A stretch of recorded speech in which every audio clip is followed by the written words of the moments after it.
Endométriose, maladie psychique, cardiaque, épilepsie, troubles du spectre autistique. Face aux récentes vagues de chaleur amenées à être de plus en plus nombreuses, certaines personnes vivant avec des handicaps invisibles souffrent en silence. Quand la température monte, l'alerte est donnée pour les seniors et c'est tant mieux. Pourtant, une frange importante de la population reste particulièrement fragilisée par la canicule. Un véritable angle mort des politiques publiques. En France, l'enjeu est considérable, surtout lorsqu'on se penche sur les chiffres des maladies citées un peu plus tôt. 700 000 personnes vivent avec une épilepsie dont 30% sont résistantes au traitement. Un adulte sur 5 souffre de troubles psychiques au cours de sa vie, anxiété, bipolarité, schizophrénie, etc.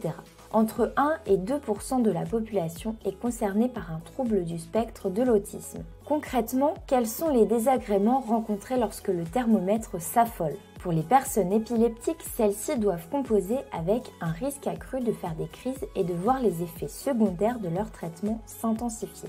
Côté TSA, l'hypersensibilité sensorielle, son, bruit, odeur, est exacerbée. Dans le cadre de maladies psychiques, certains médicaments psychotropes altèrent la thermorégulation et augmentent le danger de déshydratation ou de décompensation.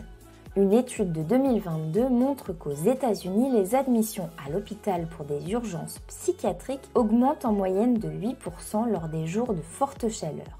Certaines personnes vivant avec une schizophrénie décrivent se sentir plus agitées, ont plus de mal à dormir et voient donc leurs hallucinations réapparaître. Plus globalement, cela provoque également un bouleversement des repères, des routines, également des suivis médicaux. Des solutions existent pour anticiper le changement climatique, y compris auprès des publics en situation de handicap. Par exemple, former les soignants, aidants et services sociaux au handicap invisible. Intégrer ces publics dans les plans canicules locaux ou encore soutenir les associations qui relaient l'information et les solutions concrètes, sans oublier le fait de développer et de rendre accessibles des outils adaptés, par exemple des vestes réfrigérantes, des lieux rafraîchis ou encore les accès prioritaires, mais pas que. Quand on parle de prévention, il y a tout ce qui a à voir avec les solutions fondées sur la nature. On pense souvent à des solutions technologiques et qui font sûrement partie du cadre général. Mais en effet, c'est souvent la nature qui nous offre des solutions beaucoup moins chères souvent.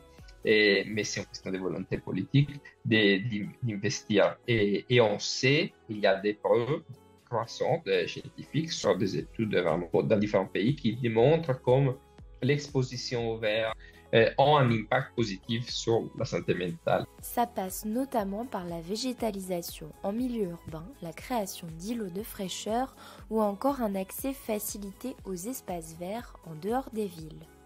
C'est très important ce travail effectivement de partage des connaissances et d'informations sur tous ces aspects. Ce n'est pas seulement des handicaps invisibles, mais qui sont invisibilisés, rendus invisibles et donc les besoins qui peuvent éventuellement aller avec, parce qu'il y a des manques au niveau déjà de la recherche et d'intervention. Donc, je crois qu'en parler, c'est déjà un premier fait. Après, nous, ce qu'on cherche de faire, c'est effectivement d'ouvrir ces espaces, pas seulement de parole, mais aussi d'action dans les pays où on travaille. En été aussi, l'inclusion est une urgence.